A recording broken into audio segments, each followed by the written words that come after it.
Przede mną był ostatni dzień drogi. Kilka godzin oddzielało mnie od Santiago. Spakowałem rowerek trochę jakby tak z namaszczeniem, dialektując się każdą czynnością. Już nic mnie nigdzie nie gnało, nie spieszyłem. Teraz miałem rzeczy tyle, ile potrzeba. Wszystko było tyle razy przypakowywane, że wszystko w moim rowerze idealnie pasowało. Myśl, że to ostatni dzień sprawiała, że chciałem, żeby ten dzień, każda czynność, każdy kilometr trwał jak najdłużej.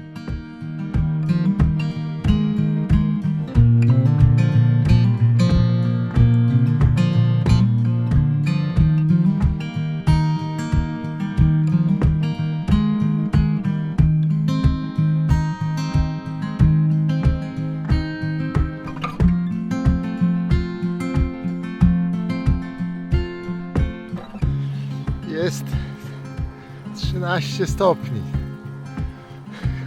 Jest tak zimno. I jeszcze tutaj ten klimat jest bardzo wilgotny. Więc jak jest 13 stopni i jest wilgotno, to jest naprawdę zimno. Ale już się pojawiły pierwsze góreczki. Dzisiaj mam chyba przewyższeń 900 metrów. Chyba jedno czy dwa będą takie spore podjazdy, a pozostałe to takie po trochu, chyba. Zobaczymy. No i dziś już dojeżdżam do Santiago.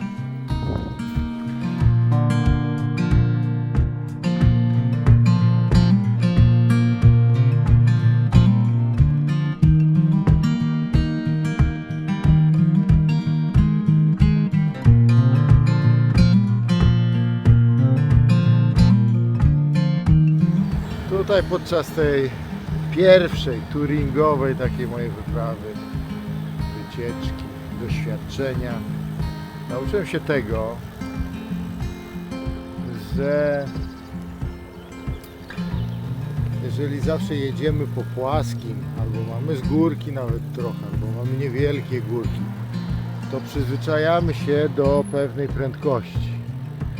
Jeżeli pojawia się górka, to my tam zmieniamy biegi, ale kręcimy, wkładamy w to mnóstwo energii, żeby zachować prędkość albo zbliżyć się do tej prędkości, do której się przyzwyczailiśmy.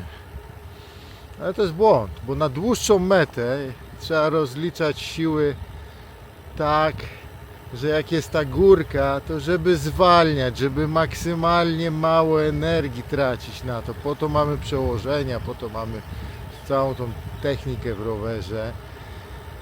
I nieważne, że tam się powolutku posuwamy do przodu, ale pod górę i zawsze do przodu. Później nadrobimy to przy zjeździe, bo każde wzniesienie się kiedyś kończy. No a później jest jazda w dół. Jest łatwiej.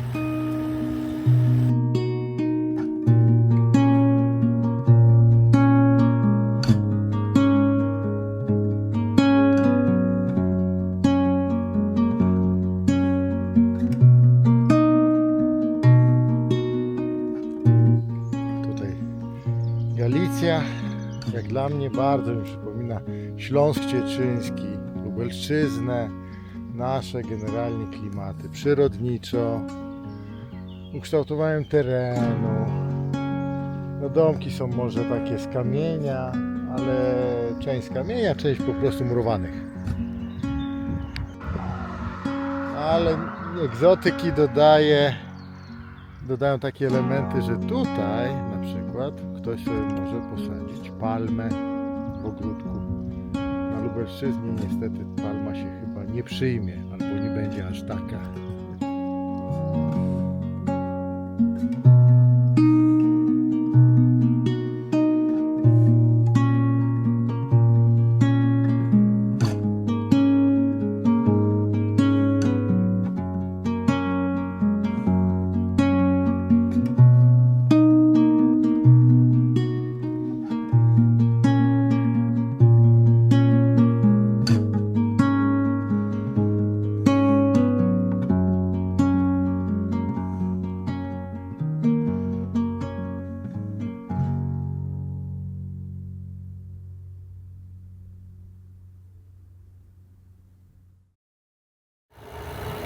Ostatnie 20 km przed Santiago.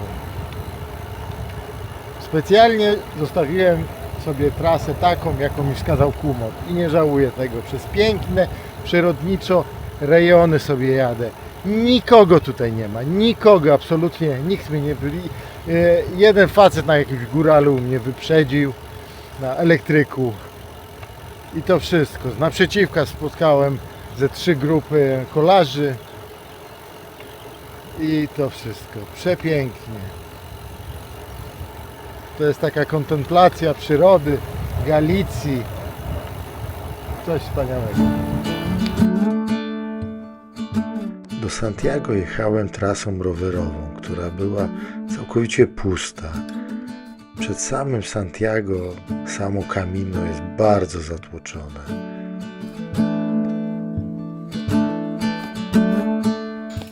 No właśnie, są i takie odcinki, gdzie jest ile pokazuje 12,5, 13,5, 14% nachylenia. No i w takich odcinkach to ja już zwalniam do tego, że po prostu pcham rowerek.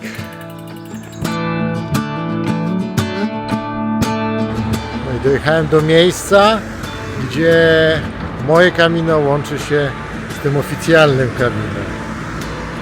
No i zobaczcie, co się dzieje.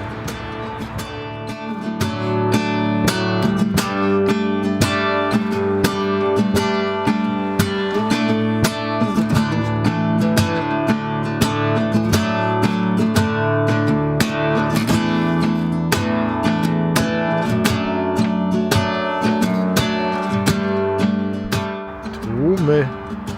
I dobrze, że pojechałem sobie przez samotną przyrodę, tylko ja i przyroda.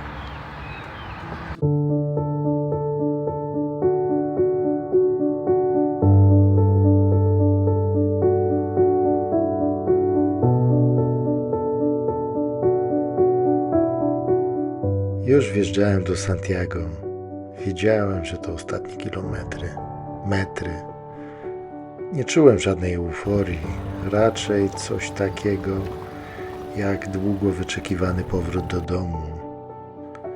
W tym miejscu nie potrafię tych momentów komentować.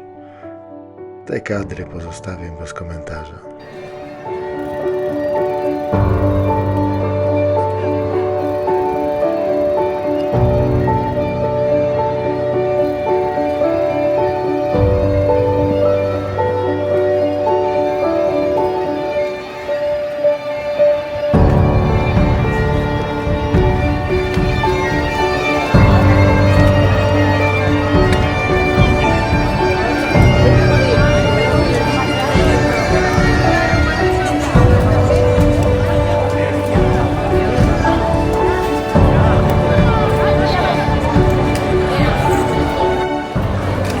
No i dojechałem.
Wszyscy, którzy przeszli swoje Camino, siadają lub kładą się na placu na rozgrzanych kamieniach przed katedrą i w milczeniu patrzą w niebo, na katedrę, na innych wędrowców.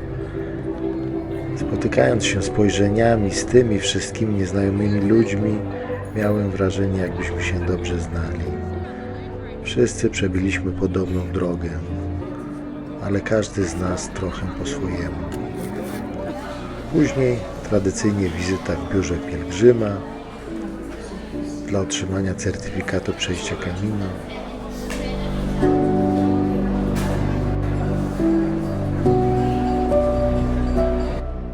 Pozwoliłem sobie zagubić się w uliczkach Santiago.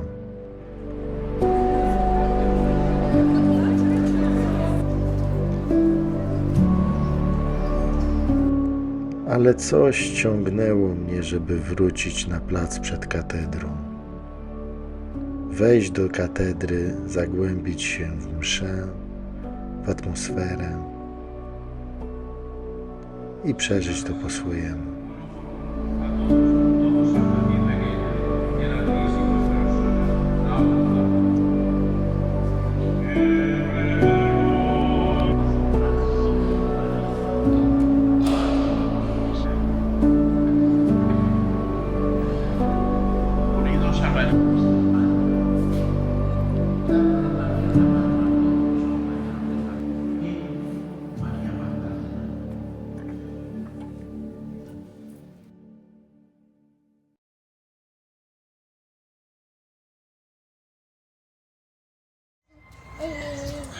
Tutaj dosłownie kilka minut od katedry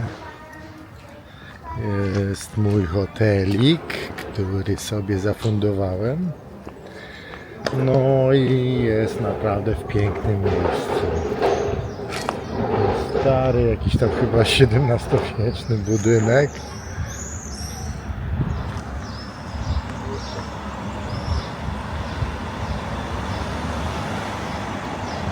Z widokiem na klasztor.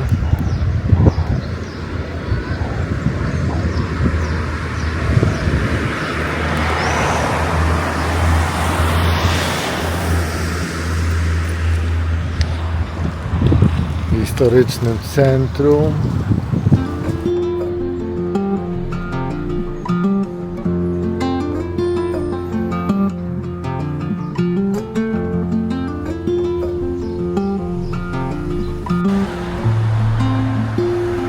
W nagrodę zafundowałem sobie dość luksusowy hotelik, który nawet był wyróżniony przez ekspertów Michelin. I nawet pomimo tego całego luksusu brakowało już mi tych tanich, małych albergę, w których byli naprawdę wspaniali ludzie i wspaniała atmosfera. Wieczorem spotkałem się z przyjaciółmi poznanymi na Camino, zjedliśmy kolację, powłóczyliśmy się troszkę po ulicach Santiago.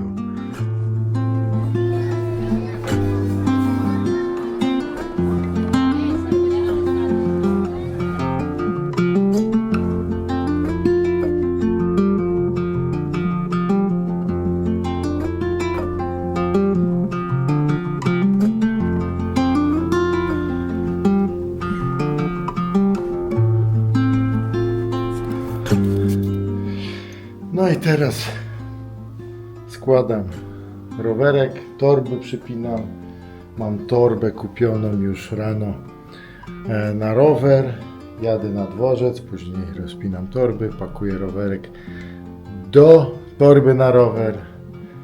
Jadę pociągiem do Madrytu, a jutro jadę do Walencji.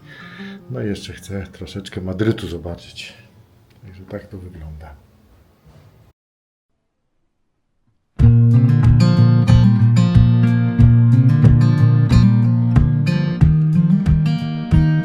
No i teraz przygotowuję rowerek do transportu i czekam na pociąg. No a tak wygląda zapakowany rowerek. Nie musiałem demontować kierownicy, nie musiałem demontować siodełka, wystarczyło odkręcić przednie koło. Mam nadzieję, że przejdą te rozmiary.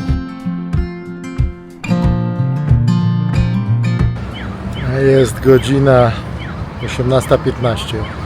Składanie roweru zajęło mi 15 minut. Ale jest taki upał, jak w saunie. Okropnie. Teraz muszę się zorientować w topografii terenu. No i jadę do hostelu. Jadę teraz do Puerta de Sol, do głównego miejsca, centralnego miejsca, kilometra zero Hiszpanii.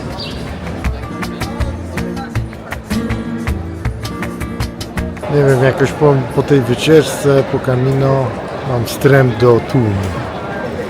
Nie podoba mi się tutaj. I tak jest mniej więcej w każdej ulicy z tego placu.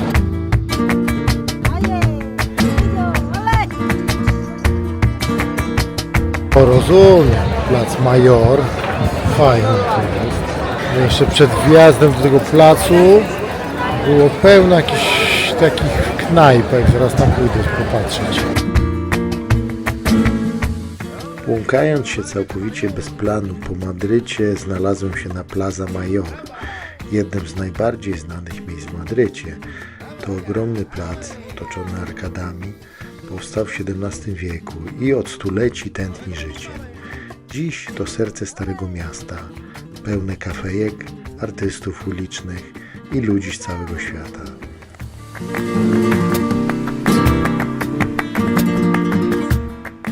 Wieczorem Madryt żyje. Światła, muzyka, zapach tapas, gwar rozmów. Ulice są pełne życia i emocji, a ja po dniach ciszy i spokoju na Camino czułem się tu trochę obco.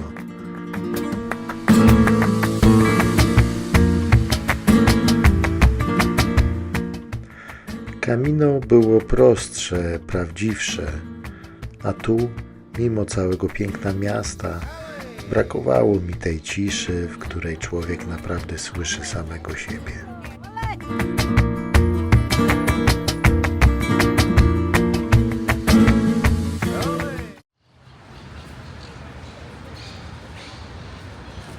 Tu jest taka główna ulica przez całe miasto i tą ulicą też dojadę do swojego dworca kolejowego, skąd mam pociąg. Niestety pociąg jest z innego dworca niż ten główny dworzec. Na tym głównym dworcu miał być jakiś taki ogród ładny w środku, ale tam jest remont i tam jest po prostu dziki tłum i bałagan. Tutaj za mną jest Muzeum Prado, bardzo znane muzeum, podobno bardzo dużo znanych dzieł, ale niestety nie mam co zrobić z rowerkiem. Mogłem zostawić rowerek w hostelu jeszcze, no ale jest jak jest. Też tam trochę za mną był ogród botaniczny całkiem ładny, ale też mnie nie wpuścili z rowerem. No więc teraz mam ochotę nie mam innego wyjścia, muszę się gdzieś przejść, a jest po prostu, są dzikie tłumy, jest upał, chociaż dzisiaj i tak ma być chłodniej niż wczoraj. Wczoraj było 31 stopni o godzinie 10 wieczorem. Zaraz sobie odbiję tutaj w lewo i tam podobno według mapy dojdę do Starego Miasta, do Plaza de Mayor. No i tam sobie pochodzę tymi uliczkami. A o 15:30 mam pociąg, więc jakąś godzinkę sobie pochodzę, godzinkę półtorej, a później sobie powoli pojadę już na dworzec. Cała podróż zajęła mi 11 dni. To niby niewiele, ale to były jedne z najważniejszych chyba 11 dni w moim życiu. Wyruszyłem z Saint-Jean-Pied-de-Port. Przejechałem przez Pireneje i przez kolejne dni jechałem przez Pampelonę, Estelle, Navarrete, Belorado, Burgos, Carrión de los Condes, León, Foncebadón, Villafranca del Bierzo, Sarien, Portomalin i Melide, aż w końcu dotarłem do Santiago de Compostela. W sumie pokonałem ponad 800 km. i prawie 14 tysięcy metrów wzniesień.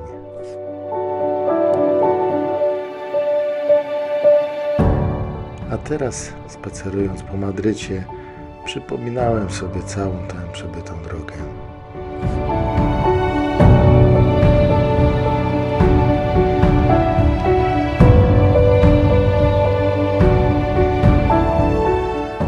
Każdy dzień był inny, czasem pełen słońca i rozmów, a czasem chłodny i cichy i trudny.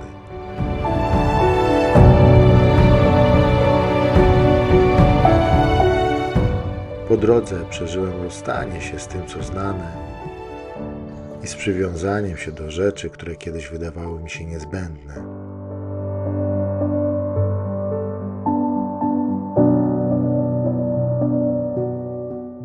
Przeszedłem też przez własne słabości te momenty, gdy szukałem krótszych, łatwiejszych dróg, tylko po to, by zrozumieć, że Camino nie ma skrótów. W tym samym czasie, daleko stąd, w Kijowie, również działy się dla mnie rzeczy bardzo ważne. Nie będę o nich mówił, ale wiem, że wtedy coś się we mnie zmieniło i w kimś, kto jest dla mnie naprawdę ważny. Część drogi spędziłem samotnie, ale nigdy nie czułem się sam. Zrozumiałem, jak ogromne znaczenie ma to, by przyjaciel był obok, nawet jeśli nic nie mówi. Po drodze widziałem miejsca, których nie zapomnę. Góry Galicji, kamienne mosty, średniowieczne miasteczka i ludzi, którzy żyją w rytmie tej ziemi.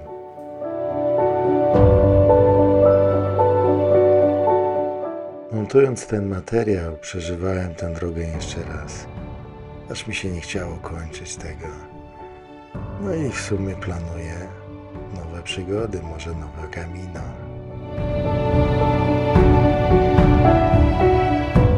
Do zobaczenia na Camino. Buen Camino.